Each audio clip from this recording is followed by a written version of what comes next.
Hello everyone, আসসালামু আলাইকুম। কেমন আছেন সবাই? আমি আজ মোটামুটি ভালো আছি।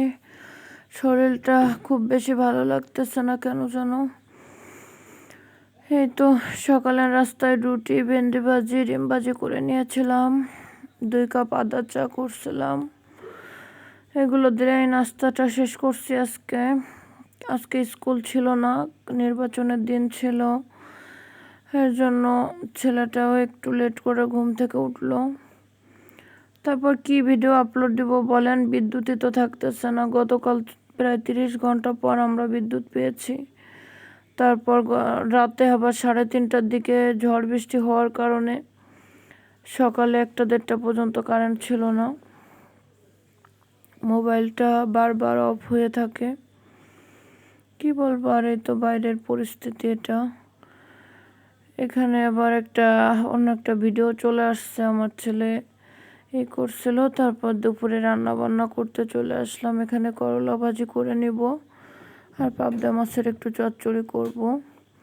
বেগুনটা থাকলে ভালো হইতো, কিন্তু বেগুনটা ছিল না। একটু পেঁয়াজ ভেজে লবণ হলুদ দিয়ে বেশি করে একটু কাঁচামরিচ দিয়েছি, কারণ ঝাল ঝাল পাবদা মাছের চচ্চড়িটা আজকে খাবো। ছেলেও অনেক পছন্দ করে এটা।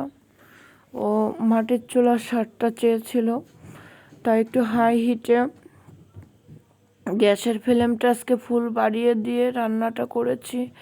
আসলে আজকে ভয়েসের ভিতরে অনেকটা এলোমেলো হয়ে যাইতেছে, কারণ আমার শরীরটা বেশি একটা ভালো লাগতেছে না, কেমন জ্বর জ্বর আসতেছে আর কানে প্রচণ্ড ব্যথাটা বাড়ছে।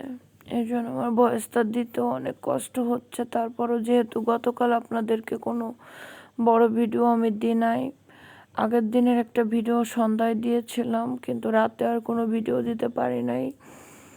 শরীরটা ভালো না থাকার কারণে আমি ঘুমিয়ে গিয়েছিলাম। যাই হোক, এবার পাবদা মাছের চচ্চড়িটা কমপ্লিট হয়ে গিয়েছে। এবার করলাটা ভাজি করে নিব। আমার কাছে ছোট উস্তার থেকে বড় করলাটাই বেশি ভালো লাগে, কারণ আগে আমি তেতো খাইতে পারতাম, কিন্তু এখন দেখি ছোট উস্তাটা আমি খাইতে পারি না। দেশিটাও প্রচুর তেতো লাগে, করলাটা একটু বেশি ভালো লাগে এখন। তাই সেদিন বাজার থেকে করলা কিনে এনেছিলাম, সেটা কিছুটা মাছ দিয়ে রান্না করেছিলাম, আর বাকিটা 2টা আলু কেটে দিয়ে এখানে ভাজি করে নিতেছি। আজকে করলা ভাজিটা অনেক মজা হয়েছে। তারপর কিছু চিংড়ি মাছ দিয়েছিলাম, তো এর জন্য স্বাদটা আরও দ্বিগুণ হয়েছে। দেশি উস্তাও এখনও কিছু আছে ফ্রিজে, দেখি খেয়ে ফেলতে হবে, ফেলে তো আর দিতে পারবো না। তবে ভাবছি যে ওই দেশি উস্তাগুলো আর কিনবো না, অনেক তেতো লাগে আমার কাছে। দেখেন করলার ভাজিটা দেখতে কত সুন্দর হয়েছে, আর খেতেও অনেক মজা হয়েছে। তারপর সন্ধ্যায় ছেলেকে একটু নুডলস বানিয়ে দিয়েছিলাম। একসঙ্গে একটু বেশি করেই করেছি, কারণ যখন তখন নুডলস খেতে চাই আমার।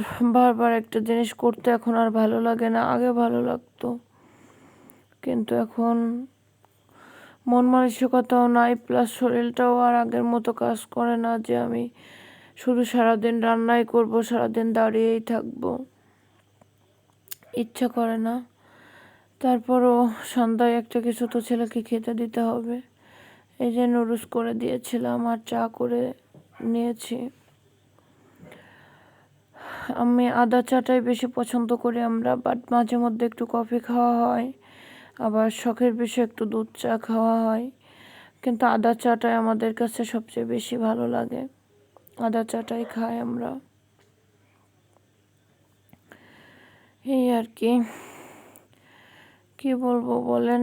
আজকে সারাদিনের যে 3টা-4টা ভিডিও তো শেষ হয়ে গেল, কিন্তু কথা তো শেষ হয় না।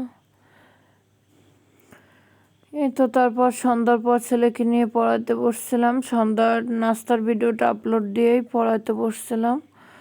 সেখান থেকে রাত 10:30টা পর্যন্ত ছেলেকে পড়িয়ে খাওয়া দাওয়া শেষ করে নামাজ পর্ব শেষ করে এই যে এখন আপনাদের সঙ্গে একটু ভিডিও শেয়ার করতে আসলাম।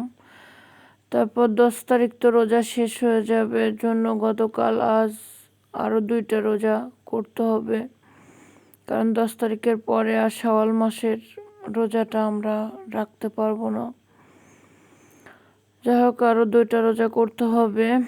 আর একটা সবচেয়ে খুশির খবর হচ্ছে আজ আমার 500+ সাবস্ক্রাইবার পূর্ণ হয়েছে। ওয়াচ টাইম 1000+ কমপ্লিট হয়েছে। 1000+ ওয়াচ টাইম কমপ্লিট হওয়া মানে 4000 ঘন্টা ওয়াচ টাইম লাগবে। সেখানে আমার 1000 ঘন্টা ওয়াচ টাইম কমপ্লিট শেষ, আর 3000 ঘন্টা ওয়াচ টাইম প্রয়োজন। যাই হোক, আপনাদের দোয়া আর ভালোবাসায় এত দূর আসতে পেরেছি। সাবস্ক্রাইবার প্রয়োজন, আমার চ্যানেল মনিটাইজেশন হইতে 1000 সাবস্ক্রাইবার প্রয়োজন। সেখানে আমার 506টা সাবস্ক্রাইবার আজ পূর্ণ হয়েছে। যাক, আলহামদুলিল্লাহ, আমি এতটুকুতেই খুশি। আপনারা আমাকে যেভাবে সাপোর্ট করছেন সেভাবে সাপোর্ট করবেন, আমার জন্য দোয়া করবেন, ভালো থাকবেন, সুস্থ থাকবেন। আর আমার ভিডিও যদি কারো ভালো লাগে তাহলে বেশি বেশি করে শেয়ার করবেন, কমেন্টস করবেন এবং ভিডিওতে একটা লাইক দিয়ে যাবেন। আল্লাহ হাফেজ।